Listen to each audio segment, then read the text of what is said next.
Level बढ़ रहा है, पीजीटी है, टीजीटी और पीआरटी में इतने कॉम्प्लेक्स क्वेश्चन नहीं आते, पीजीटी में आते हैं। आप लोग लेक्चरर बनने वाले हो तो लेवल तो बढ़ेगा। नॉट ओनली द आंसर की but the explanation and with shortcuts, short tricks बहुत काम आएगी। After PRT, TGT, now we gonna do 2022 HTAT question paper for PGT, reasoning and quant. The first question which we had, question number 61, X and Y are facing each other at sunrise. Now question is from directions. Direction एक concepts में shadow का एक topic है। उस shadow के topic में क्या होता है, we know कि अगर sun rises in east and there is a human being on earth, sun east में rise करता है तो sun की जो sunlight है that falls on the human being और जो shadow है वो उसके बैक पे बनती है, that we all must be knowing. Now अगर सनराइज ईस्ट में होता है that means before noon, sun east में होगा, शैडो होगी वेस्ट में। ऐसे ही अगर आफ्टरनून का टाइम है, 12 बजे के बाद का टाइम है, तो सन शिफ्ट हो जाता है वेस्ट में, because sun sets in west, तो जो शैडो होती है वो चली जाती है ईस्ट साइड। तो अगर क्वेश्चन में आपके पास है sunrise, that means sun east में, शैडो वेस्ट में, और अगर आपके पास आंसर में है आफ्टरनून का time, evening, in that case shadow होगी ईस्ट में क्योंकि सन आपका वेस्ट में है। Now let's go on this question, this was the basic. X और वाई दोनों फेस कर रहे हैं एक दूसरे को, सनराइज का टाइम है, मतलब शैडो मेरी वेस्ट में होगी और shadow of Y is falling towards right of X. That means X का फेस ऐसे होना चाहिए, वाई का फेस ऐसे होना चाहिए, एक्स का राइट इस साइड आएगा, बिकॉज उसने बोला है शैडो जो है राइट ऑफ एक्स पे फॉल कर रही है, तो एक्स का राइट इस साइड, वेस्ट साइड, यहां उसकी शैडो हो गई, ये हो गया ईस्ट। नाउ ईस्ट में अगर हम फेस करते हैं, लेफ्ट पे नॉर्थ होता है, राइट पे साउथ,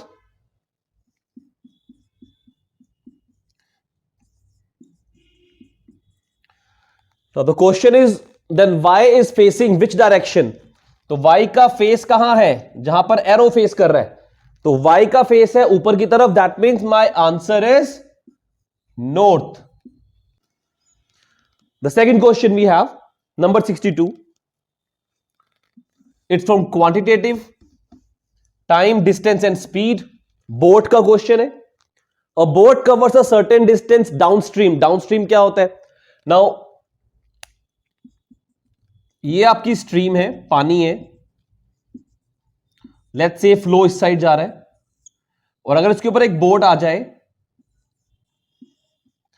तो बोट की जो स्पीड होगी, अगर बोट को भी हम 20 किलोमीटर पर आवर मान लेते हैं और रिवर की स्ट्रीम को मान लेते हैं R किलोमीटर पर आवर, अगर दोनों सेम डायरेक्शन में मूव कर रहे हैं इसको बोलते हैं डाउनस्ट्रीम, और अगर बोट को मैं अपोजिट डायरेक्शन में ले आऊं वो हो जाएगा बिल्कुल ठीक अपस्ट्रीम। तो जब मैं डाउनस्ट्रीम में जाता हूं, आप नोटिस करो पानी के ऊपर अगर आप कोई भी चीज रख देते हो, पानी के बहाव के साथ मूव हो जाती है, या आप कैसे भी कहो, अगर एरोप्लेन का क्वेश्चन आ जाता है हवा में, या विंड और साइकिल का क्वेश्चन आ जाता है, उसमें भी ऐसे होता है। आप देखो जब आप साइकिलिंग करते हो, अगर विंड आपके बैक साइड से आ रही है तो आपको ज्यादा पैडलिंग नहीं करना पड़ता, बिकॉज विंड अपना प्रेशर लगा रही है और आप थोड़ी सी पैडलिंग करते हो, दूर पहुंच जाते हो, वो डाउनस्ट्रीम है, दोनों सेम डायरेक्शन। लेकिन अगर आप विंड के अपोजिट डायरेक्शन से आओ, ठीक है, जहां से विंड जिस साइड से आ रही है आप उसको, आपके फेस पे लग रही है, तो आप उसको पैडलिंग बहुत आपको एफर्ट्स लगाने पड़ते हैं, वो अपस्ट्रीम है, आपकी स्पीड कम हो जाती है। तो हमारे पास जो डाउनस्ट्रीम और अपस्ट्रीम का फॉर्मूला तैयार होता है, डाउनस्ट्रीम स्पीड होती है B प्लस आर और अपस्ट्रीम स्पीड होती है B minus R, boat minus river और boat plus R downstream. Now question था boat covers a certain distance downstream in 3 hours, मतलब बोट लेट्स से यहां तक 3 आवर्स में चली जाती है, वापस आने में 4.5 घंटे लगते हैं, ज्यादा टाइम लगता है। ऑफ कोर्स अपस्ट्रीम में टाइम हमेशा ज्यादा लगेगा अगर सेम डिस्टेंस है, तो जब वो वापस आती है it takes 4.5 hours. Now the question is speed of stream given है 3, मतलब जो बी है, आर है, बी हो गया बोट, आर हो गया रिवर स्ट्रीम। तो आर की स्पीड उन्होंने बता दी आपको 3 किलोमीटर पर आवर है। तो जो आर है that is 3 kilometre per our. आपको बताना है स्पीड ऑफ बोट क्या होगी। नाउ बोट की स्पीड क्या होगी, that means you have to find out B kilometre per hour क्या होगा। I believe the concept is quite clear. अब आपको निकालनी है स्पीड ऑफ बोट। नाउ आपको मालूम है डिस्टेंस नहीं गिवन, इन्होंने बोला सेम डिस्टेंस है। लेट्स से डिस्टेंस हो गया डी, मैंने माना डिस्टेंस डी है, और जो मेरी टाइम है वो कितना गिवन है 3 आवर्स डाउनस्ट्रीम का। तो डाउनस्ट्रीम का जो मेरा स्पीड है that is boat plus 3, that is equal to given to you 3 hours. Distance upon speed is equal to time, वो गिवन है मुझे। आप इसको करो cross multiply, that means distance हो गया थ्राइस ऑफ बी प्लस 9। ऐसे ही आपको मालूम है कि जो डाउनस्ट्रीम है, अपस्ट्रीम है सॉरी, वो 4.5 घंटे लगते हैं। तो डिस्टेंस तो वही है D. No B minus 3 upstream that is equal to 4.5, इसको भी क्रॉस मल्टीप्लाई कर लो। यहां से डी आपका आएगा 4.5 इंटू बी माइनस 13.5। समझो कंसेप्ट बड़ा बेसिक है। Distance upon speed that is equal to time है। नाउ डाउनस्ट्रीम के टाइम पे क्या हुआ, distance upon boat plus 3, downstream speed is equal to 3। Upstream में distance upon boat minus 3, 4.5 cross multiply किया, डिस्टेंस आ गया 3b प्लस 9, डिस्टेंस आ गया 4.b माइनस 13.5 है। तो दोनों डिस्टेंस ही बराबर बराबर है, आना जाना बराबर था ना। तो अब इसका मतलब है 3b प्लस 9 और 4.5b माइनस 13.5 ये भी सेम होने वाला है। That means 3b plus 9 that is equal to 4.5b minus 13.5। अब इस साइड ले जाओ आप, b को एक साइड ले जाओ, 1.5b that is equal to how much, 9 plus 13.5 22.5। Point से पॉइंट कैंसल, 15 का स्क्वायर है। दैट मीन्स जो मेरा आंसर आएगा बोट का वो है 15 kilometre per hour, option number 4 in your exams. The question number 63 we have a sphere of radius 10.5 centimetre is melted into small cones. अब स्फीयर क्या होता है, ग्लोब देखा होगा आप लोगों ने, दैट इज अ स्फीयर, तरबूज भी कह सकते हो काइंड ऑफ। और स्मॉल कोन्स, कोन क्या होता है, राइट हैंड सर्कुलर कोन इसको बोलते हैं। नाउ स्फीयर को कन्वर्ट किया हमने स्मॉल कोन्स में। अब जो रेडियस है स्फीयर की दैट इज 10.5 और जो रेडियस है कोन की वो है 3.5। Height 3 centimetre. कहते हैं ऐसे कितने कोन्स बनेंगे। अब बड़ी सिंपल सी बात समझो, जब भी आप कोई फिगर मेल्ट करते हो, कोई भी 3D फिगर को, 3D फिगर किसको बोलते हैं, जिसमें हाइट इन्वॉल्व होती है। एक होता है 2D फिगर जिसमें सिर्फ लेंथ और ब्रेड्थ होती है, लेंथ और विड्थ होती है। एक होता है 3D फिगर जिसमें हाइट भी होती है। अब स्फीयर में भी हाइट है, उसमें भी हाइट है, दोनों फिगर्स आपके 3D फिगर हैं। जब भी आप 3D फिगर को 3D फिगर में कन्वर्ट करते हो तो दोनों केसेस में उसका वॉल्यूम हमेशा सेम रहता है। तो वॉल्यूम हमेशा सेम रहेगा। एक होता है 2D फिगर जैसे स्क्वायर हो गया, रेक्टेंगल हो गया, उनकी हाइट नहीं होती। क्यूबॉइड 3D फिगर्स हैं, उनकी हाइट भी होती है। तो जब मैं 2D को 2D में कन्वर्ट करूं जिसमें मेरी हाइट नहीं होती, लेंथ और ब्रेड्थ होती है सिर्फ, उसके अंदर पैरामीटर हमेशा सेम रहता है। और अगर मैं 2D को 3D में या 3D को 2D में कन्वर्ट करूं तो उस केस में एरिया सेम रहता है। तो क्वेश्चन किसी भी तरह का आ सकता है, किसको भी किसी में मोल्ड किया जा सकता है। तो आपको वॉल्यूम, पैरामीटर, एरिया, इन सब के फॉर्मूलाज पता होने चाहिए। अब ये 3D से 3D फिगर है। स्फीयर का वॉल्यूम क्या होता है, स्फीयर का वॉल्यूम होता है 4/3 पाई r क्यूब। पाई की वैल्यू सबको पता होगी 22/7, या फिर 3.14। और कोन का वॉल्यूम होता है 1/3 पाई आर स्क्वायर एच। लेकिन उसका क्वेश्चन क्या है एग्जाम के अंदर, नंबर ऑफ कोन्स, मतलब एक कोन नहीं बनने वाला, नंबर ऑफ कोन्स बनेंगे। लेट्स से n कोन्स बनते हैं, नंबर ऑफ कोन्स बनेंगे n। मैंने बोला वॉल्यूम सेम रहने वाला है क्योंकि आप 3D फिगर को 3D फिगर में मेल्ट कर रहे हो। तो volume of sphere 4/3 pi r cube equal to volume of cone which is 1/3 pi r square H multiply कितने कोन है n। n मेरा आंसर है जो मुझे निकालना है। Now let's cancel them out. 3 से 3 कैंसल, पाई से पाई cancel. Now put the value. Sphere का रेडियस है 10.5 क्यूब, कोन का वॉल्यूम है 3.5 स्क्वायर, हाइट है 3 मल्टीप्लाइड बाय n। इसको मुझे सोल्व करना है और मेरा आंसर निकल के आएगा।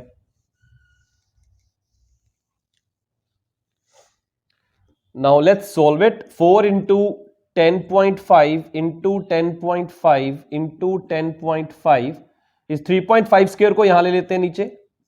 3.5 into 3.5 into 3 that is equal to n। 2 points cancelled out. Now 35 into 3 105, 35 into 3 105, 3 से 3 cancel. Now what is the answer I'm gonna get? इस जीरो को भी पॉइंट को यहां हटाया, मल्टीप्लाई बाय 10 किया। 5 into 2 10, 5 into 2 21, 2 कैंसल्ड आउट, 2 से यहां पर। अब क्या बचा? 2 into 21 that is 42 and 42 into 3 is 126। तो मेरी n की वैल्यू आई 126। That is my answer. Option if I see option number 2 that is my answer. Concept में नहीं ध्यान रखना, 3D को 3D में कन्वर्ट करेंगे तो वॉल्यूम सेम, 2D से 2D पैरामीटर, और 2D से 3D या 3D से 2D आएगा तो area. Very good. Let's move to the next 3 questions now.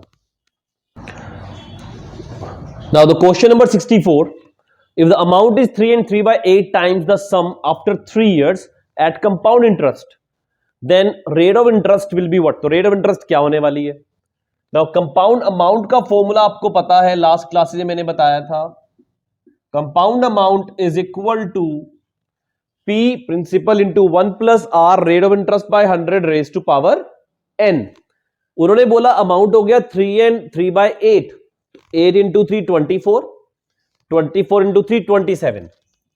तो कंपाउंड इंटरेस्ट हो गया, अमाउंट हो गया 27/8p। Let's say principal was p। तो p अगर 3 and 3/8 टाइम्स हो जाएगा मतलब 27/8 टाइम्स, तो p हो गया 27/8p। Now that is equal to p into 1 plus r by 100 raise to power n। Simple है बिल्कुल, फॉर्मूला में फिट किया और कुछ भी नहीं किया। नाउ p से p कैंसिल, r मेरे को मालूम नहीं है। नाउ नोटिस करो सिर्फ एक चीज कि 27/8 किसका स्क्वायर, क्यूब, पावर 4, 5 किसका है? 27 है 3 का और 8 है 2 का, दोनों ही 3/2 के होल क्यूब है। That means 1 plus r by 100 raise to power n। क्या मतलब हुआ इस बात का? बड़ा सिंपल है। इसका मतलब ये हो गया कि अगर मैं रेट को कर दूं किसी तरह, इस अंदर वाले फिगर को कर दूं 3/2, कैसे होगा? 1 प्लस 1/2, 1/2 बोले तो r by 100 plus 1 should be equal to 3/2। That means r by 100 should be equal to 1/2। That means r should be equal to 50 होना चाहिए। 50 is that in the options? That is in the option. Question option number 4। तो मेरा answer हो गया। मतलब अगर rate of interest 50% हो जाए, 50/100, 1/2, 1 प्लस 1/2, 3/2, मैच हो गया। पावर 3 पावर n, मतलब n की वैल्यू क्या होगी? 3। तो मेरा इसका क्वेश्चन का आंसर हो गया rate of interest will be 50%, because given था मुझे 3 ईयर है कि नहीं? तो मुझे n ऑलरेडी मालूम था 3 है, तो मैंने देखा 3/2 किसका क्यूब था, वो क्यूब था, सॉरी 27/8 किसका क्यूब था? 3/2 का क्यूब था। तो n की वैल्यू पुट की and I got my answer. I believe this is also clear. Next question है वेन डायग्राम से, number 65।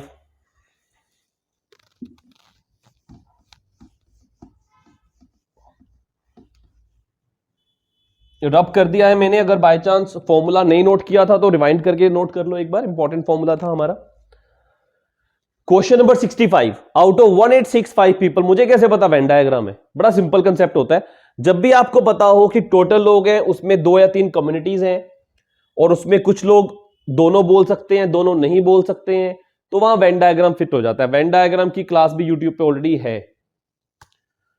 Out of 1865 people, let's say total पूरा का पूरा मेरा यूनिवर्स 1865 पीपल 1865 लोगों का है, उसमें 600 लोग इंग्लिश बोल सकते हैं, तो इंग्लिश बोलने वाले लोग हैं 600 और हिंदी वाले हैं 1305। ये मेरा वेन डायग्राम बन गया फटाफट एग्जाम के अंदर। अब वो कहता है 120 कैन नॉट स्पीक ईदर। अब ये तो इंग्लिश वाले हैं, ये हिंदी वाले हैं, इंग्लिश वाले हिंदी वाले, और ये हो गए इंग्लिश और हिंदी दोनों वाले। तो ये 600 इन दोनों का कॉम्बिनेशन है। सिर्फ इंग्लिश बोल रहे हैं, ये सिर्फ हिंदी बोलते हैं, ये इंग्लिश और हिंदी दोनों बोलते हैं। तो जो इंग्लिश और हिंदी नहीं बोलते वो कहां है? वो बाहर है। कितने हैं? 120। तो 120 हो गए बाहर। ये मेरा वेन डायग्राम तैयार। नाउ जो फॉर्मूला मेरे को मालूम है, E union H that is equal to E plus H minus E intersection H। ये फॉर्मूला है आपका वेन डायग्राम सेट थ्योरी का। यूनियन क्या होता है? यूनियन मतलब कंबाइन। E और H कितना है? E पूरा सर्कल कितना है, H का पूरा सर्कल कितना है, और माइनस, माइनस क्यों किया? बिकॉज जब मेरे को इनका पार्ट का पूरा वैल्यू चाहिए कि या तो एक या दोनों, तो इस सर्कल को जब ऐड किया और जब इस सर्कल को ऐड किया, ये पार्ट 2 बार ऐड हो गया तो एक बार उसको माइनस कर दिया। नाउ E यूनियन H कितना है? 1865 नहीं है, क्योंकि 120 लोग इसके बाहर है सर्कल्स के, मतलब 1865 माइनस 120 दैट इज 1745। ये दोनों सर्कल मिला के बनने चाहिए 1745। E कितना है? 600 है। H कितना है? 1305 है। और ये E इंटरसेक्शन H, इसको बोलते हैं उल्टे U को इंटरसेक्शन। ये मेरा कॉमन एरिया है, ये वाला एरिया, क्योंकि ये 2 बार आया तो मैं इसको माइनस कर रहा हूं। तो ये पूरे E यूनियन H है, ये E और H है, ज्यादा आ रहा है। ज्यादा क्यों आ रहा है? बिकॉज जो इंग्लिश और हिंदी दोनों बोलने वाले हैं वो इन दोनों के अंदर कैलकुलेटेड है, तो उसको बाहर निकाल रहे हैं। वही मेरा आंसर निकालना है मुझे, बोथ।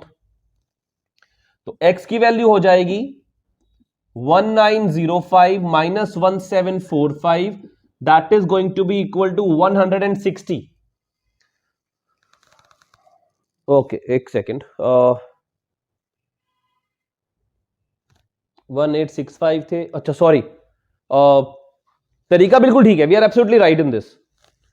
यहां पर 600 नहीं है एक्चुअली, यहां पर 660 है क्वेश्चन के अंदर। I note it wrong, sorry for that. यहां 660 है, तो अगर ये 660 है, उससे भी करके देखते हैं। अगर यहां पर 660 हो जाए तो ये भी 660 हो जाएगा, ये भी 660 हो जाएगा, तो मेरा टोटल बन जाएगा 1965। तो मेरा आंसर हो जाएगा 220। ये मेरा ऑप्शन में है, option number 1, that is answer. तो तरीका सही में, फिगर जो भी आपके एग्जाम में आए बड़े आराम से कर सकते हो। वेन डायग्राम को टॉपिक क्लियर है, आई बिलीव। ज्यादा क्लियर करना हो तो वेन डायग्राम की क्लास पढ़िए, टाइम हो तो देख लेना, वरना कोशिश करो यहीं से समझ आ जाए, क्योंकि कई बार इसमें 3 सर्कल्स भी आ जाते हैं, तो उसको देखना है अगर, तो वो उस क्लास में देख लेना। मेरी वेन डायग्राम की क्लास चैनल पे है। Now question number 66, let's do that also. A reduction of 20% in price of rice enables to buy 12.5 kg more for 800 rupees. कहना क्या चाहता है कि अगर आप मार्केट में राइस लेने जाते हो, लेट्स से अभी दिसंबर शुरू हो गया, नवंबर में आप राइस लेने जाते थे 800 रुपीज के, तो प्राइस जो भी था वो आपको निकालना है, ओरिजिनल प्राइस। अभी दिसंबर में क्या हुआ? प्राइस 20% डाउन हो गया, रिड्यूस हो गया, उसकी वजह से आज 1 दिसंबर को जब आप बाई करने गए तो 12.5 किलो एक्स्ट्रा मिल गया। अब क्वेश्चन है पिछली बार रेट क्या था, इस बार का रेट नहीं बताया, पिछली बार कैसे निकालूं? इसका एक शॉर्टकट है। क्या शॉर्टकट है? जब भी आपको मालूम है इंक्रीज X% इंक्रीज हो रही है कोई चीज और आपको निकालना है उससे दूसरी चीज में डिक्रीज कितना होगा, we are taking this thing as constant. For example x को समझते हैं ऐसे हैं, आप एक्टिवा में, बाइक में, कार में तेल डलवाते हो, पेट्रोल डलवाते हो, डीजल डलवाते हो, आप हमेशा 500 रुपीज का नोट देते हो पेट्रोल पंप वाले को। तो हुआ क्या, आपको लेट्स से 100 रुपीज था तो 5 लीटर तेल मिलता है, ठीक है। अब नेक्स्ट ईयर क्या हुआ, नेक्स्ट मंथ क्या हुआ, प्राइस इंक्रीज हो गया 25% से। अब प्राइस इंक्रीज हो गया 125 हो गया, आपको क्वांटिटी ऑफ पेट्रोल क्या मिलेगा, ज्यादा है कम? कम, ऑफ कोर्स, राइट। तो जब आपका प्राइस इंक्रीज हो रहा है, क्वांटिटी डिक्रीज हो रही है, प्राइस कम होगा, क्वांटिटी इंक्रीज हो जाएगी। ये होता है इनवर्स वेरिएशन, ये इनवर्स चलते हैं एक दूसरे के। तो जब भी इनवर्स चलने वाली चीजों का क्वेश्चन आ जाए तो बड़ा सिंपल शॉर्टकट है, अगर गिवन है X% इंक्रीज है तो जो दूसरी वैल्यू होगी वो X/100 प्लस X% डिक्रीज हो जाएगी। और अगर आपको गिवन है डिक्रीज है तो जो दूसरी कमोडिटी है वो X/100 माइनस X% इंक्रीज हो जाएगी, मल्टीप्लाई बाय 100 करना ही है of course. Now reduction of 20% in price. अब 20% रिडक्शन हुआ प्राइस है, मतलब ये वाला फॉर्मूला चलने वाला है। तो ये वाला फॉर्मूला चलेगा, मतलब रिडक्शन 20%, तो दूसरा कितना इंक्रीज हो गया, वो हो गया 20/100 minus 20/80 multiplied by 100, that is 25%। तो 20% प्राइस कम होने से मुझे 25% राइस ज्यादा मिलने वाला है। 20% reduction in price will give me 25% increase in rice। और ये 25% गिवन है आपको, ये है 12.5 kg। ये उन्होंने बताया आपको कि मुझे 12.5 किलो एक्स्ट्रा मिलता है और परसेंटेज में आपने निकाल लिया 25% ज्यादा मिलता है। तो 25% आपको पता लग गया तो क्या 100% नहीं निकाल सकते हम लोग? 25 इंटू 4 100%, 12.45 इंटू 4 50 kg, मतलब जो 50 किलो राइस है वो 100% राइस था जो हम हमेशा नवंबर में लिया करते थे लास्ट मंथ। अब प्राइस कम हो गया, अब मेरा आता है 62.5 किलो, 62.5 kg। क्वेश्चन पूछा है ओरिजिनल प्राइस, ओरिजिनल प्राइस मतलब नवंबर का, बढ़ा हुआ प्राइस नहीं पूछा उसने आपसे। तो ओरिजिनल प्राइस जो होगा, ऑप्शन है मेरे पास 12 रुपए, 14 रुपए, 15 रुपए, 16 रुपए। तो ऑफ कोर्स 50 kg मेरा क्वांटिटी है, टोटल अमाउंट 800 है, तो total amount divide by 50 kg that comes out to be 16 rupees per kg। ये मेरा आंसर है कि प्राइस ऑफ kg जो पहले था वो 16 रुपीज पर kg था। नाउ एग्जाम में हो सकता है ये पूछा जाए कि अब कितना है, तो 16 रुपीज के ऊपर 20% रिड्यूस करना पड़ेगा। अगर पूछता है दिसंबर में कितना है, अब नया प्राइस कितना है, यहां ओरिजिनल की बजाय होता न्यू प्राइस। तो ओरिजिनल तो 16 था, नया कितना होगा, 16 में 20% कम कर दो क्योंकि रिडक्शन ऑफ प्राइस हुआ रिसेंटली, सॉरी। तो 16 का 20% कितना होगा, into 1/5, that means 3 rupees and 20 पैसा। तो मेरा आंसर हो जाएगा 12 रुपीज एंड 80 पैसा। एक बार दोबारा समझ लो, reduction of 20% price of rice हो रहा है, उसकी वजह से 12.5 किलो शुगर ज्यादा खरीदा जा रहा है। क्यों खरीदा जा रहा है? बिकॉज प्राइस रिड्यूस हो गया। नाउ 800 रुपए खर्च करते हैं हर महीने हम लोग, ओरिजिनल प्राइस निकालना था आपको, आपने शॉर्टकट यूज किया कि अगर X% गिवन है आपको तो आप आंसर कैसे निकालोगे, X/100 प्लस X इंटू 100 करके निकालोगे। और यहां पे क्या लिखोगे, X/100 माइनस X इंटू 100, ये परसेंटेज में आंसर आ जाते हैं आपके। तो हमने इसको यूज किया, डिक्रीज था तो X/100 minus X, 20/80, 100 minus 20 80, 20/80 into 100 that is 1/4, 25% increase. अब ये 25% इंक्रीज था 12.5 kg के, पुट कर दिया, 100% 50 kg हो गया, into 4 both the sides. 100% 50 kg था, 800 रुपए मेरी जेब से जाते हैं, 50 किलो राइस घर में आता है, तो 1 किलो का प्राइस कितना, 800/50, 16 rupees. That is my answer. I hope this is also clear. Let's move the next 3 questions. Now the question number 67, maths again, quant. Divisor is 12 times the quotient and 5 times remainder. तो जो divisor है, अब ये divisor remainder होते क्या, let's understand that also. जो dividend होता है that is equal to divisor into quotient plus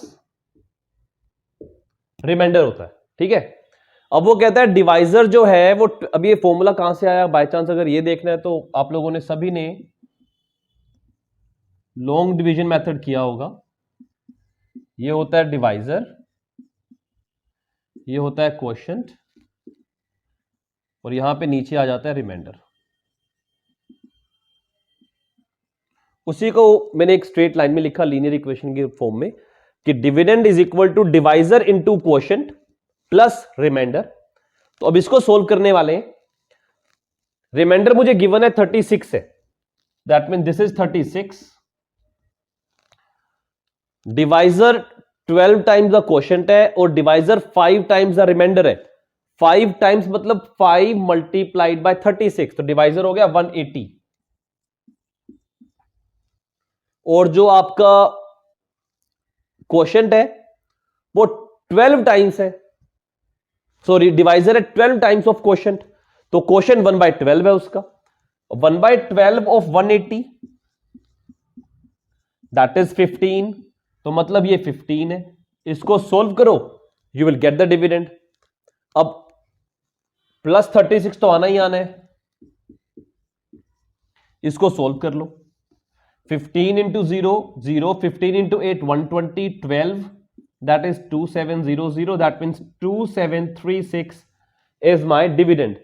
The option number, it is option number 2, that is my answer.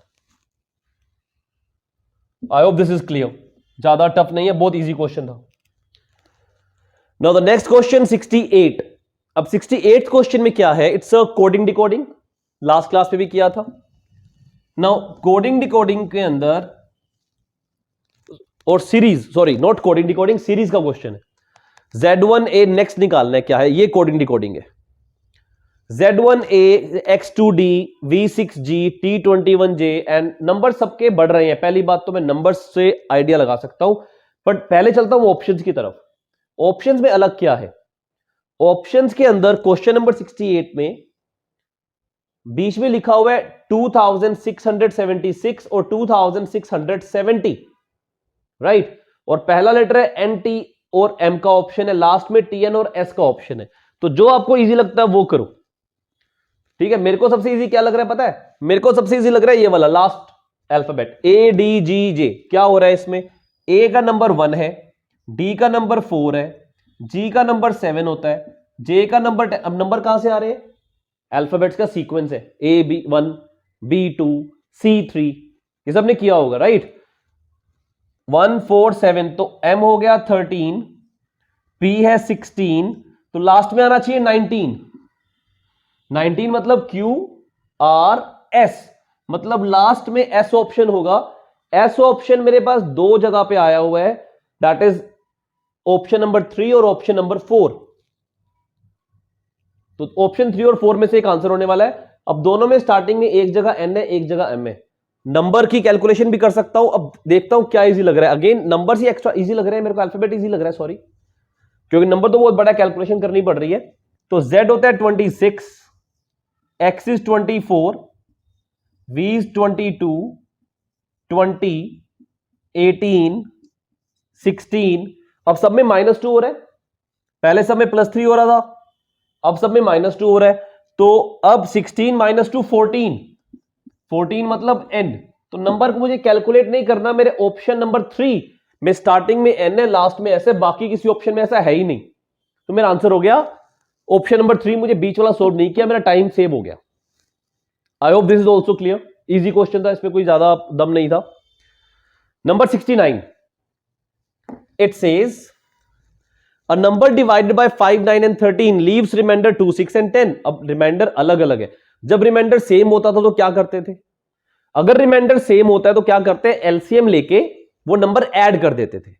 अगर लिखा होता a number divided by 5, 9, 13 leaves remainder 2 in every case, हर एक में 2 reminder आ रहा है तो क्या करता, एलसीएम लेके 2 ऐड कर देता, मेरा आंसर आ जाता। लेकिन इसमें क्या है, अलग अलग रिमाइंडर है। जब भी अलग अलग रिमाइंडर होंगे, चेकआउट 5 और 2 का डिफरेंस कितना है 3, 9 और 6 का डिफरेंस कितना है 3, 13 और 10 का डिफरेंस कितना है 3। अब एलसीएम तो लोगे ही लोगे, लेकिन प्लस नहीं करोगे, माइनस कर दोगे। तो अगर मुझे निकालना है एलसीएम डिवाइड बाय 5, 9 एंड 13, तो 5, 9 और 13 इसका निकालूंगा एलसीएम। अब ये आपस में कहीं कैंसिल आउट ही नहीं हो रहे। That means 5 into 9 45, 45 into 13, 13 5 65, 6 remainder, 13 4 52, 52 and 6 5 85। ये जो डिफरेंस है 5 और 2 का, 9 और 6 जो सेम है, उसको मैं कर दूंगा माइनस। मेरा आंसर तैयार 582, option number 4, question number 69, that is my answer. Quite easy it was. अगर रिमाइंडर सेम है तो एलसीएम लेके ऐड कर दो, लेकिन अगर रिमाइंडर अलग अलग है तो फिर कोरस्पॉन्डिंग नंबर का डिफरेंस हमेशा सेम मिलेगा आपको, उस डिफरेंस को माइनस कर दो। इतना आपको पता होना चाहिए, that is it. Now let's look at the last one. Coding decoding का क्वेश्चन है, उसको देखते हैं 70th को। नाउ पार्टिकल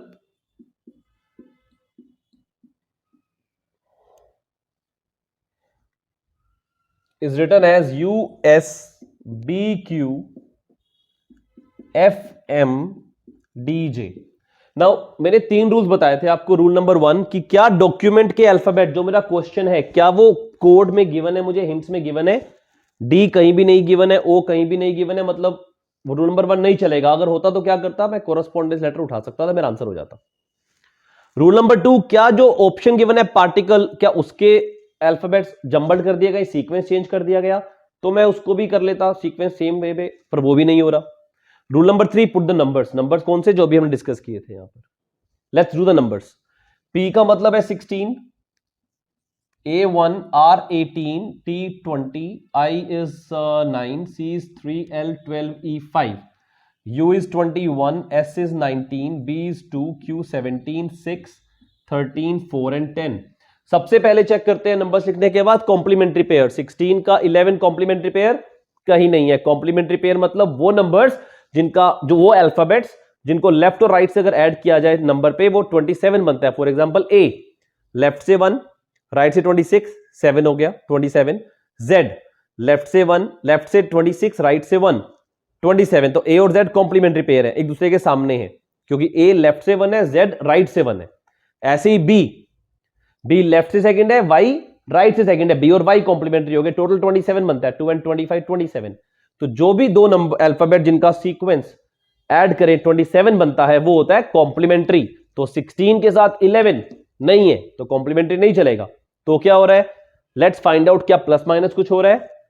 +5 +18 -16 वियर्ड है, नहीं होगा, कोई पैटर्न नहीं बन रहा। क्रॉस जाओ, -6 +3 -6 नहीं बन रहा, ये भी नहीं बन रहा। तो अब क्या करें, हाफ कर दो सेंटर से। डू इट लाइक दिस, इसको बीच में से हाफ करो। 16 +1 +1 +1 +1, मतलब ये सारे नंबर्स अल्फाबेट्स जो हैं ये डायगोनली एक एक करके ऐड हो रहे हैं। और यहां पर 9 10 3 4 12 13 ये भी ऐसा ही हो रहा है। सब में +1 है, सब में +1 है, बट डायगोनली जाके दो पार्ट्स करके। डॉक्यूमेंट, तो डॉक्यूमेंट का क्या बनेगा, DOCUMENT, दो पार्ट्स में डिवाइड करो। डी के बाद आएगा E, O के बाद P, C के बाद D, U के बाद V, M के बाद N, E के बाद F, N के बाद O, T के बाद U। This is answer I get, option number 3, that is the answer I have. I hope this is clear to all. Paper अगर बाय चांस किसी ने डाउनलोड करना है exactly, they can do it from BSCH का website, ठीक है। Otherwise link है description में, वहां से भी डाउनलोड कर सकते हो। Any problem anybody gets, write me in the comment, we'll send that to you. I believe this is clear. Let's move to the question number 71. Now question number 71, a tank is filled by 3 pipes, time and work का question आ गया pipes वाला। तीनों pipes मिलके 5 hours में fill कर सकते हैं। Pipe R twice fast as Q and Q is twice fast as P. How much time P alone will take? अब R का कंपैरिजन गिवन है आपको Q के साथ, और Q का कंपैरिजन गिवन है P के साथ। वो फास्ट ज्यादा है। तो आप क्या मानो, लेट्स से पाइप आर जो सबसे तेज है, it takes x hours to fill up the tank alone. वो ट्वाइस है क्यू से, ट्वाइस है मतलब वो जल्दी भरता है, तो क्यू से मतलब क्यू को डबल टाइम लगता होगा, उसका हाफ टाइम लगेगा उसको, बिकॉज वो ट्वाइस है। ट्वाइस मतलब 2 गुना डबल। तो अगर एक इंसान 100 मीटर 10 सेकंड में भाग सकता है, फॉर एग्जांपल 100 मीटर 10 सेकंड में भाग सकता है, तो दूसरा इंसान जिसकी स्पीड डबल है तो 5 सेकंड में जाएगा। तो पाइप आर एक्स आवर्स में उसको फिल करता है, पाइप क्यू 2x में फिल करता है, और जो क्यू है वो ट्वाइस है पी से, मतलब P को लगेंगे इसी तरह से 4x आवर्स। Q को डबल, उन्होंने ध्यान रखो, उन्होंने ये नहीं बोला टाइम डबल लगता है, प्लीज अंडरस्टैंड दैट। उन्होंने ये नहीं बोला टाइम डबल लगता है, उन्होंने बोला फास्ट है। फास्ट मतलब टाइम आधा लगता है, डबल नहीं आधा। बोलता थ्राइस तो 1/3 लगता, ठीक है। तो ट्वाइस एज फास्ट एफिशिएंसी दी गई है, टाइम नहीं दिया गया। पूछा गया टाइम, तो मैं टाइम को ले रहा हूं, P को लगता है 4x, Q उससे डबल स्पीड से काम करता है तो 2x टाइम में कर लेगा। R उससे भी डबल स्पीड पे टाइम काम करता है तो R को उससे भी हाफ टाइम लगेगा, मतलब x। नाउ तीनों को लगते हैं 5 आवर्स, तो बेसिक एलसीएम मेथड यूज करेंगे। 1 आवर में R भरेगा 1/x, Q भरेगा 1/2x और P भरेगा 1/4x, और तीनों मिलके भरेंगे 1/5, क्योंकि 5 आवर्स में पूरा भर रहे हैं, मतलब 1 आवर में भरेंगे 1/5 ऑफ द टैंक। तो x अगर x आवर्स में भरता है, पूरे x आवर्स लेता है, तो 1 घंटे में 1/x करेगा। Q 1 घंटे में 1/2x भरेगा, P 1/4x, तीनों मिलके चल रहे हैं 1/5। Take an LCM, LCM is 4x, 4 + 2 + 1 that is equal to 1/5। 4 + 2 6 + 1 7, 7 × 5 35 is equal to 4x। P को कितना टाइम लगता है 4x, मतलब 35। That should be my answer. Question number 71, option number 4, that is my answer. Quite clear. ध्यान रखना, अगर as fast दिया है वो एफिशिएंसी है, नंबर ऑफ डेज दिया है तो वो नंबर ऑफ डेज में उल्टा करता है इसको, ठीक है। Let's look at the question number 72 now.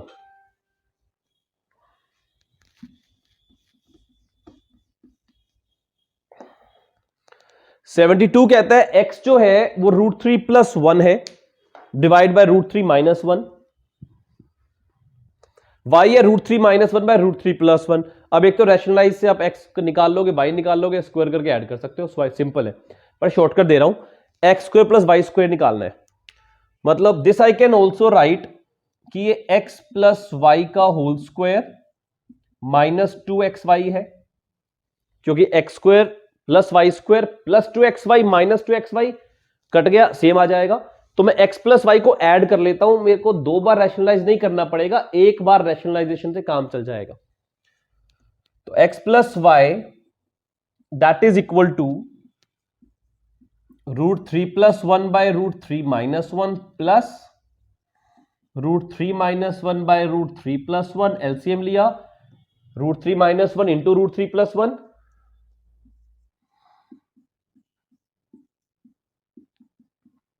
ना यहां बन जाएगा √3 + 1 का होल स्क्वायर, और यहां हो जाएगा √3 - 1 का whole square. Now this is a + b × a - b, तो नीचे तो आ जाएगा a² - b², √3² - 1², ये स्क्वायर रूट से स्क्वायर कट गया, 3 - 1 2 आ जाएगा नीचे। ऊपर क्या आएगा, √3 का स्क्वायर a + b का होल स्क्वायर, फॉर्मूला यूज होगा a² + b² + 2ab। तो √3 का स्क्वायर होगा 3 + 1 4 + 2 √3। √3 - 1 का स्क्वायर 3 + 1 - 2 √3। ये आपस में cancelled out. 3 + 1 4 + 3 7 + 1 8, that is equal to 8/2। That means x + y हो गया 4, x + y 4, तो इसकी वैल्यू क्या, x + y का स्क्वायर 4² माइनस 2xy। अब x और y को अगर मल्टीप्लाई कर दूं, अगर मैं इसी में इसको मल्टीप्लाई कर दूं तो क्या होगा, ये इससे कैंसिल, ये इससे कैंसिल, मतलब एक्स वाई इक्वल टू 1. तो 4 square minus 2 that is 16 minus 2. The answer comes out to be 14. 14 that means the option number 1 that is my answer. Quite simple है, आप इसको अलग अलग रैशनलाइज करोगे लंबा हो जाएगा, बट अगर आप इसको पहले प्लस कर दो बिकॉज दोनों के बेस सेम है तो रैशनलाइजेशन वाला ही होने वाला है. तो एक बार रैशनलाइजेशन से ही काम हो गया मेरा. Look at the next question number 73. Ranking का क्वेश्चन है, रीजनिंग से है. कहते हैं ना row of girls A is 10th from the left. तो एक रो ऑफ गर्ल्स है, उसमें जो ए है वो लेफ्ट से 10th है और बी 14th है राइट से. और अगर राइट साइड से कंटिन्यू करें, काउंटिंग करें तो बी 14th है. ठीक है. आफ्टर इंटरचेंज, इंटरचेंज मतलब ए की जगह बी आ गया, बी की जगह ए आ गया, आ गई सॉरी गर्ल्स है. ए बिकम्स 24th, तो ए हो गई 24th. This is from left, given है मुझे क्वेश्चन में. 24th from the left. How many girls, girls कितनी हुई. मैंने अभी थोड़ी देर पहले आपको ना कोडिंग वाले क्वेश्चन में बताया था कॉम्प्लीमेंट्री पेयर. अब कॉम्प्लीमेंट्री पेयर में मैंने ये बोला था सम होता है 27, लेकिन एक्चुअल में अल्फाबेट्स कितने हैं 26. कॉम्प्लीमेंट्री पेयर बोला हर एक अल्फाबेट लेफ्ट और राइट से ऐड कर दो सेम आता है 27. ए 1 और 26 27, बी 2 एंड 25 27, सी लेफ्ट से थर्ड राइट से 24 27, डी लेफ्ट से फोर्थ राइट से 23 27. तो मतलब हर बार हर जगह टोटल 27 आएगा. कॉम्प्लीमेंट्री पेयर टोटल अल्फाबेट्स होते हैं 26, एक ज्यादा आता है. क्यों आता है? बिकॉज आप उस नंबर को दो बार काउंट कर रहे हो इसलिए आता है. तो अब मैं अगर इसको ऐड करूं लेफ्ट और राइट 14 एंड 24 टोटल बनता है 38. टोटल बनता है 38. ना अगर कॉम्प्लीमेंट्री पेयर 38 है मतलब टोटल लोग कितने हैं 37. तो मेरा आंसर हो जाएगा इसका 37. इसका अगर आप फॉर्मूला लिखना चाहो वो भी लिख सकते हो. ऑप्शंस में पहले देख लूं. Question number 3, question number 73, option number 3. Option number 3 पे 37 है, that is your answer. Now इसका फॉर्मूला लिखना चाहो लिख लो. पोजीशन 1 प्लस पोजीशन 2 मतलब from one side and from the other side, दोनों साइड अपोजिट है, उनको ऐड करके -1 कर दोगे टोटल आ जाएगा. और टोटल में +1 कर दोगे माइनस एक साइड की पोजीशन लिख दोगे तो दूसरी साइड की पोजीशन ऑटोमेटिकली आ जाएगी. दो फॉर्मूलाज भी इस पे काम आते हैं. तो मैंने क्या फॉर्मूला यूज किया? मैंने ये वाला फॉर्मूला यूज किया. पोजीशन 1 लेफ्ट साइड राइट से 14th, लेफ्ट से 24, 38 -1 दैट इज 37. मैंने ये फॉर्मूला यूज किया. तो या फिर मैंने कह लो लॉजिक यूज किया, रीजनिंग यूज कर ली, कॉम्प्लीमेंट्री पेयर के थ्रू कर दिया, 38 -1 37 कर दिया, आंसर सेम आने वाला है. Let's move to the next questions now. I think अब तक सब कुछ समझ आ रहा है. आई नो इसका लेवल टफ होता है थोड़ा सा, क्योंकि अब लेक्चरर बनने वाला है जैसे ऑलरेडी, तो लेक्चरर्स का तो लेवल हाई होता है भाई, सीधी सी बात है. Question number 74. A shopkeeper sells an article at 15% gain. तो एक शॉपकीपर ने कोई आर्टिकल बेचा है 15% फायदे पे, 15% प्रॉफिट पे, गेन पे. Had he sold it for 18 rupees more. अगर वो 18 रुपए और ज्यादा में बेच देता, उसको गेन होता 18%. What is CP? नाउ इस क्वेश्चन को करने का बहुत लेंथी तरीका भी है, शॉर्ट ट्रिक समझ लो, बहुत सिंपल है. ऐसे हो जाएगा, ऐसे. A shopkeeper sells an article at 15%. तो अभी आपको प्रॉफिट हो रहा है 15%, लेकिन वो कह रहा है आपको ये हो सकता है 18%. कैसे हो सकता है भाई? अगर आप 18 रुपए वैल्यू और ऐड कर दो, मतलब अगर जो आपका एसपी है वो 18 रुपए और बढ़ा दो, अब आपका प्रॉफिट परसेंटेज कितना बढ़ रहा है? 3% बढ़ रहा है. क्यों बढ़ रहा है? Because of 18 rupees. मतलब ये 3% इक्वल टू 18 रुपीज है, क्योंकि प्रॉफिट परसेंट किस पे कैलकुलेट करते हो? Profit divide by CP into 100, CP पे करते हो. तो प्रॉफिट मेरा 3% बढ़ रहा है, मतलब 18 रुपए 3% ऑफ सीपी के इक्वल है. तो 1% that will be equal to 18/3. 100% of CP, that is 6 into 100, 600 rupees. Now that is my CP. ये मेरा आंसर हो गया. Option number 3 in the exam you have. I believe this is also clear. बहुत simple था. आपको सिर्फ दिमाग लगाना है. फॉर्मूला 1 मिनट के लिए साइड में रख दो. प्रॉफिट लॉस के मैक्सिमम क्वेश्चन ना कॉमन सेंस से सोल्व हो जाते हैं. आपको फॉर्मूला ज्यादा लगाने नहीं पड़ते. 15% का प्रॉफिट है, 18% बनना है. 15 से 18 बनाओगे, कैसे बनाओगे? 18 रुपए ऐड करके 18 रुपीज. तो 3% equal to 18 rupees, 1% equal to 6 rupees, 100% 600 rupees. अभी 100% किस क्या है? प्रॉफिट परसेंट किस पे कैलकुलेट होता है? सीपी पे. तो profit gets calculated on CP, तो ये 100% क्या होगा? ये सीपी होगा, 600 rupees. That is my answer. Look at the next one, number 75. Now population of a town is 9000. अब एक पॉपुलेशन है टाउन की 9000, उसमें मेल्स इंक्रीज होते हैं 5%, फीमेल इंक्रीज होती है 8%. पॉपुलेशन 9600 हो जाती है. बताओ नंबर ऑफ मेल्स कितने हैं? अब मुझे मालूम है टोटल पॉपुलेशन है male plus female, that is equal to 9000. ये मुझे गिवन है. अब वो कहता है आपको इंक्रीज मेल्स में कर दो 5% का. 5% कहने का मतलब है 0.05 मेल प्लस 8% फीमेल कर दो. 8% फीमेल कहने का मतलब है 0.08 female. 5/100 of multiply 0.05. 8/100 of female, 8/100 0.08. ये कितना है? ये इंक्रीज हुआ है. मैंने सिर्फ उतना अमाउंट लिया, तो कितना एक्स्ट्रा हुआ? 600. तो ये इतना एक्स्ट्रा करते ही आपको 600 में पॉपुलेशन ऐड हो जाती है 600. अब इन पॉइंट्स को अगर मैं हटाना चाहूं, डिवाइड बाय 100, उधर जाके मल्टीप्लाई हो जाएगा, तो 60,000 हो जाएगा. That means you get 5m plus 8f sorry, that is equal to 60,000. उन्होंने पूछा नंबर ऑफ मेल्स, तो आप फीमेल्स को एलिमिनेट कर दो. Multiply 8 on both the side, subtract 8 female से 8 फीमेल गई. This is plus 3 male, that is equal to 9000 into 8 होता है 72,000. That means 12,000. 3 cancelled out. तो मेरा आंसर हो गया. मेरे पास टोटल मेल्स थे 4000. That is in the question number 75, option number 2. मेरा आंसर वहां भी तैयार. क्वेश्चन लीनियर इक्वेशन का था, बहुत सिंपल था. मुझे पता है पॉपुलेशन है 9000, तो मेल फीमेल दोनों है. बच्चों के बारे में बताया ही नहीं उन्होंने मुझे. तो population of town is 9000, males हो गए, बच्चे भी मेल फीमेल ही होते हैं खैर, सो ना ही बताया चलेगा. पॉपुलेशन ऑफ टाउन 9000 है टाउन की. मेल्स इंक्रीज बाय 5% है, फीमेल को इंक्रीज किया 8% से. टोटल पॉपुलेशन इंक्रीज हो गई 600 से, टोटल हो गई 9600. तो मैंने क्या किया? m plus f 9000, 0.05 m plus 0.08 f, that is equal to difference of this 600. वहां से उसको सॉल्यूशन निकाला है, मेरा आंसर आ गया. मेल निकालना था इसलिए f को कैंसिल आउट किया.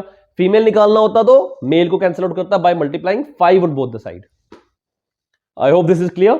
Let's move to the next one, 76 question. 76 question आपका रीजनिंग से है. D is taller than C and E. तो D टॉलर है C से भी और E से भी. इसको लेस देन और ग्रेटर देन के साइन से करते हैं, इजी रहता है अपने लिए. A is not as tall as E. A इतना लंबा नहीं है जितना E है, मतलब A जो है E से भी छोटा है. C is taller than A, तो that is automatically we are getting it. C is taller than A. इसको यहां लिख लेते हैं अलग से, फिर भी अगर लिखना चाहो तो. D is not as tall as B. तो D इतना लंबा नहीं है जितना B है, मतलब D B से छोटा है. Now who is the tallest? मैंने last PRT then TGT class में भी सेम तरीका बताया था. बड़ा सिंपल हो जाता है, कोई लाइन नहीं लगानी पड़ती. मुझे मालूम है A किसी ना किसी से छोटा है, C से मेरा आंसर नहीं हो सकता. मुझे मालूम है C और E दोनों ही छोटे हैं, C भी D से छोटा है, वो भी आंसर नहीं हो सकता. E भी छोटा है, वो भी आंसर नहीं हो सकता. डी भी छोटा है बी से, वो भी आंसर नहीं हो सकता। तो बचा क्या? ए गया, सी गया, तो only option I have B, तो B is the tallest. Question खत्म है। Hardly takes 20-30 seconds. D is taller than C and E, तो सी, ई और ई दोनों से बड़ा है, मैंने लिखा। फिर कहते हैं सी इज टॉलर देन ए, तो सी को टॉलर देन ए बना दिया, अलग से लिख दिया। डी इज नॉट, और लिखा था A is not as tall as E, तो ए भी ई से छोटा था, वो ही पता लग गया था मुझे। D is not as tall as B, D उतना बड़ा नहीं है जितना बी है, तो बी उससे बड़ा है, इसका मतलब है। तो who is the tallest? B is the tallest. Question number 76, the answer option number 2, that is B, that matches. ये भी हो गया। Look at the question number 77, blood relation. Reasoning का टॉपिक है, ये भी कल कराया था आई थिंक, हाँ करवाया था, राइट करवाया था, याद आया मुझे। मैंने रूल बताया था छोटा सा आपको कि अगर अपोस्ट्रोफी एस आएगा तो लेफ्ट से राइट पढ़ना, ऑफ आएगा तो राइट से लेफ्ट पढ़ना। इंट्रोडक्शन वाले क्वेश्चंस के अंदर फैमिली ट्री पीआरटी की क्लास में समझाया था, वो पजल थी। एक्स कहता है शी इज कोई लड़की के बारे में बात कर रहा है, बोलता है वो कौन है? डॉटर ऑफ आया, स्किप करो, राइट से लेफ्ट पढ़ेंगे। My grand fathers only son, apostrophe ऐसा है, यहां क्वेश्चन शुरू करेंगे अपना। माई, मैं कौन हूं? एक्स हूं, अपने आप को एक्स मान लो, आप लोग भी, आप एक्स हो। मेरे ग्रैंडफादर का इकलौता बेटा, मेरे दादाजी का इकलौता बेटा कौन होगा? मेरे दादाजी का इकलौता बेटा या तो मेरे पापा होंगे या मेरी मम्मी भी हो सकती है, अगर मैटरनल साइड चला जाऊं मैं, क्योंकि ओनली चाइल्ड नहीं बोला, ओनली सन बोला है। तो मेरे ग्रैंडफादर जो है, मेरे जो दादाजी हैं, उनका इकलौता, अगर दादाजी है तो इकलौता बेटा ऑफ कोर्स मेरे पापा हो गए। अगर नाना जी है, क्योंकि मैटरनल साइड से भी ग्रैंडफादर ही बोलते हैं, अगर नहीं लिखा पैटर्नल मैटरनल तो कुछ भी हो सकता है। तो ग्रैंडफादर्स, मेरे दादा या नाना का इकलौता बेटा, दैट इज या तो मेरे पापा और उनकी डॉटर, मेरे पापा की डॉटर मेरी बहन। तो या तो ये लड़की मेरी बहन है, अगर मेरी ऑप्शन में सिस्टर का ऑप्शन है that is option number 3 I have, तो ये हो सकता है। दूसरे केस में क्या था? वैसे तो आंसर मेरा निकल आया, ठीक है ना, क्योंकि किसी भी हालत से मम्मी हो नहीं सकती और लेडी फादर ब्रदर हो नहीं सकता, तो आंसर तो हो गया। लेकिन अगर मैं कहता हूं फॉर एग्जाम्पल, एक नेक्स्ट लेवल लेके चलते, अगर ये मेरे नाना जी हैं, नाना जी का इकलौता बेटा कौन होगा? मेरा मामा। मेरे नानू का इकलौता बेटा, क्योंकि मेरे नाना जी हैं, मतलब कि उनकी बेटी मेरी मम्मी है, तो उनके बेटी के भाई मतलब मेरे मामा जी हैं, वो मेरे मामा जी की बेटी मेरी क्या लगेगी? कजन लगेगी। तो आंसर में अगर सिस्टर और कजन दोनों होता तो answer can not be determined होता, ऑप्शन लिखा होता आपके पास, लेकिन आएगा नहीं आपके लेवल पे। तो कहां तक कर सकते हो? सिस्टर मेरा आंसर हो गया। अगर सिस्टर ना होता, ऑप्शंस के अंदर कजन होता, वो भी ठीक था। अगर सिस्टर आंसर है तो सिस्टर दो, कजन आंसर है कजन दो, लेकिन अगर दोनों ऑप्शन है तो तीसरा option can not be determined भी जरूर होगा, फिर वो दे देना। अभी तक अगर आप लोगों ने सब्सक्राइब नहीं किया हुआ तो प्लीज कर लो, लाइक कर लो, फ्यूचर में भी काम आएगी, ठीक है ना, और वीडियोस डालता रहूंगा मैं। A steam engine train runs from east to west, तो अभी हमने पीछे नॉर्थ एंड साउथ वाला कंसेप्ट किया था ना, तो अब अगर ट्रेन आपकी ईस्ट टू वेस्ट आ रही है, so this what exactly we have, north south east west, मतलब ट्रेन आपकी इस तरफ आ रही है, ठीक है। तो train is moving from east to west, wind is blowing north to south, तो जो हवा है वो नीचे की तरफ आ रही है, नॉर्थ टू साउथ, ठीक है। तो smoke would blow in which direction? आपके पास 4 ऑप्शन है, north west, north east, south east and south west. Now wind is blowing down, north से साउथ। अब जो इंजन का धुआं होगा वो इस तरह जाता है पीछे, राइट। अब जब हवा उसको नीचे ब्लो करेगी तो क्या होगा? ये इसको इस तरफ ले जाएगी, ऐसे ही होगा ना। अब ये जो हवा है क्योंकि नीचे की तरफ आ रही है तो धुआं ऊपर नहीं जाएगा, धुआं यहीं से नीचे इधर चला जाएगा, निकला और नीचे, that is how it has to be, इस तरह होने वाला है। नाउ ये कौन सी डायरेक्शन है? The train would blow in which direction? The smoke would blow. Now the question is then the smoke will blow in which direction. ये कौन सी डायरेक्शन है? South east. दैट मीन्स मेरा आंसर हो जाएगा साउथ ईस्ट. सिंपल, बहुत simple है. आपकी जो ट्रेन है वो इससे वेस्ट आ रही है, धुआं निकलेगा, ठीक है, इंजन से बाहर निकलेगा, लेकिन विंड नीचे है तो वो उसको ऊपर नहीं उठने देगा, नीचे ही प्रेस कर देगा. नीचे प्रेस करेगा, वो आगे चल रहा है तो आपका जो धुआं है वो इस तरह पास होना शुरू हो जाएगा. South east, that is your answer. No question number 79. 3 से 13, 13 से 22, 32, 59, 69, 120, 130. नो क्या आंसर होने वाला है? नाउ जरा ध्यान से देखो सीरीज को, है क्या. इनमें दोनों में एडिशन हो रहा है 10 का, इनमें भी दोनों में एडिशन है 10 का, इनमें भी 10 का एडिशन है, इनमें भी 10 का एडिशन है. तो नेक्स्ट नंबर क्या होगा? अब इसके बाद एक और नंबर दिया होता तो निकालना बड़ा आसान था. अब मुझे चेक करना है 13 और 22 में क्या रिलेशन है, 32 और 59 में क्या रिलेशन है, 69 और 120 में क्या रिलेशन है. That what I have to find out. तो लेट्स चेक क्या डिफरेंस है इसका. 13 एंड 22 में डिफरेंस है 9 का, 32 और 59 में डिफरेंस है 27 का, 69 और 120 में डिफरेंस है 51 का. तो नेक्स्ट डिफरेंस क्या होना चाहिए? Now this is what, 9 and 27. The difference between them is what, 18. Difference और डिफरेंस ले रहे हैं हम लोग.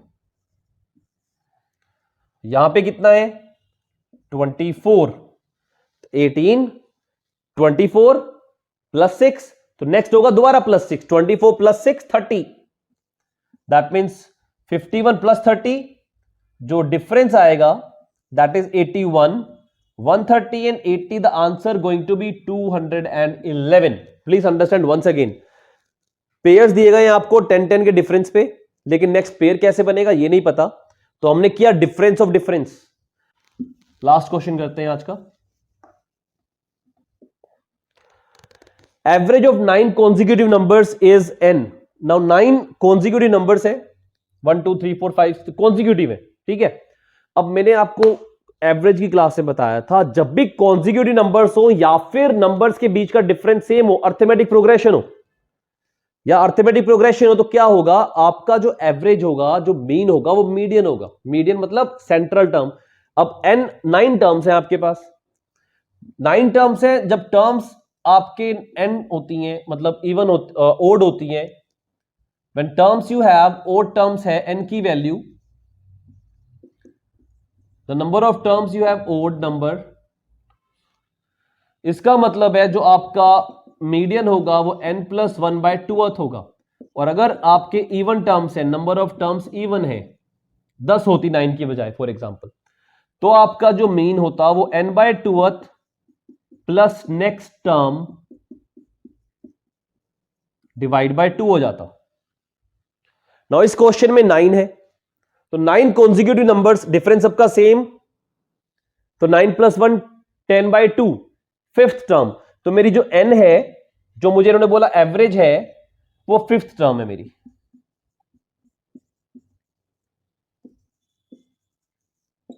And that is n given है मुझे. अब कहता है अगर 2 टर्म्स और इंक्लूड कर दी जाए, मतलब 9 और 2 11 हो जाए. अगर 11 हो गया तो 11 + 1/2 सिक्स्थ टर्म हो जाएगी. तो फिफ्थ के बाद n के बाद नेक्स्ट टर्म क्या होगी, वो मेरी एवरेज है. अब ये सारे हैं 9 कॉन्जिक्यूटिव नंबर्स, लगातार एक एक का डिफरेंस है, तो मेरी जो सिक्स्थ टर्म होगी that will be n+1 and that is my answer, which is